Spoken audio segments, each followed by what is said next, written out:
What is going on, everybody? Brown's Gratification here, and today we're going to be talking about a new series called Player Analysis. First player we're going to be talking about is Wyatt Teller. So this dude's an absolute monster. He's PFF's highest rated guard with an over. So let's just talk about his stats, or let's talk about his background story first. So previously played for Buffalo, traded a fifth round pick for him, was decent, and then right when Bill Callahan came this year, not only him but the whole line three steps ahead. Even when we faced the Bengals, Chris Hubbard did a good job, like a really good job against a pretty tough D line. And Chris Hubbard wasn't the greatest right tackle. That's why we had Jack Conklin starting. But everybody took like major steps in getting a lot better. Nick Harris played all of camp and didn't even have a word about him, which is a good thing. Had no problems, and that's all the credit to Bill Callahan. And Wyatt Teller is feeding off of that as well. So last year, when we drafted him, traded for him, played 11 games for us and allowed 16 quarterback pressures, which is a lot. Had a run block grade of 48.2 out of 100, and then overall grade of 56.7 out of 100, which is horrible. Kind of looked like we wasted a fifth round pick for him.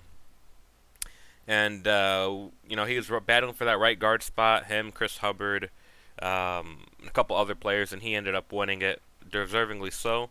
Added a lot of muscle this offseason, shredded up. Now, so far for 2 games, Wyatt Teller has had a run block grade of 91.9 out of 100, a pass block grade of 77.5, and an overall grade of 90.1, and 0 sacks allowed.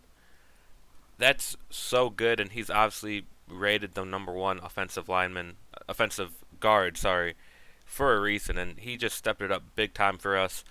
He's a free agent though this offseason, so definitely want to re-sign him and keep him here and keep this whole line intact for the next couple of years. It's going to help out Baker even more, and yeah, he complete steal for a fifth round pick was worth it. And remember, this was a John Dorsey move, so John Dorsey wasn't had some pretty good drafts, had some questionable pickups with like Olivier Vernon, but he originally said this was a depth piece, and now we have the best offensive guard statistically right now in Wyatt Teller, which is awesome to see. I'm gonna show you guys a few clips of some plays that he did, and just kind of get a feel for him in a second here.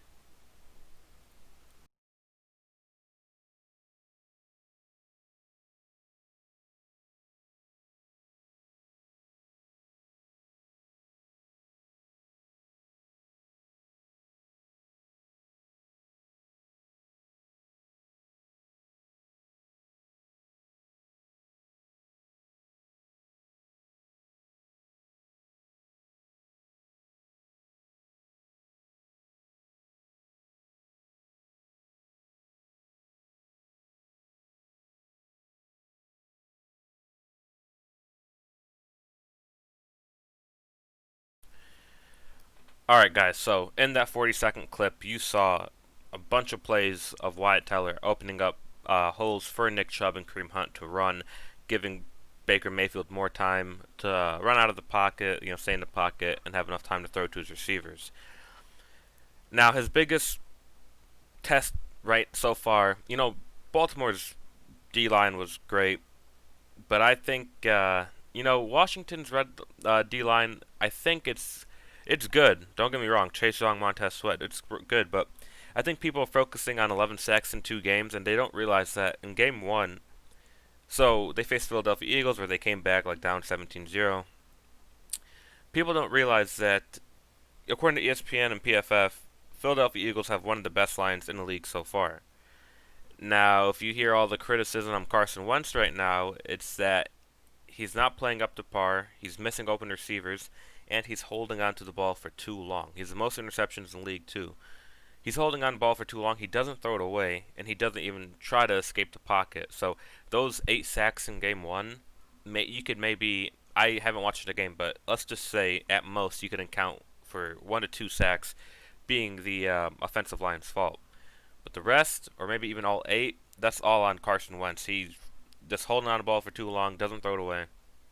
and he's getting hurt, which is not a good thing. And he's been injured in almost every season he's played. So I mean, and they've had a good line for the past 4 or 5 years. That just tells you that he's not throwing it away enough, and he's just taking too many hits. But I think we should fare up good against this D line. Just got to stop Chase Young. I think if we can stop Chase Young, we should be just fine. Montez Sweat is a monster, but I think he's definitely more manageable. Chase Young is a guy that we want to stop. If we could stop him, then I think we're good. Yeah, I mean that's all we got to do. Stop the D line. Let Baker have some time to escape the pocket, run the ball, open up holes for Nick Chubb and Kareem Hunt, and it's a 2-1 record for the first time since 2011, I think. So yeah, gonna be good to watch the game on Sunday, 1 p.m. Eastern. Thank you guys for watching. Like, favorite, subscribe, and peace.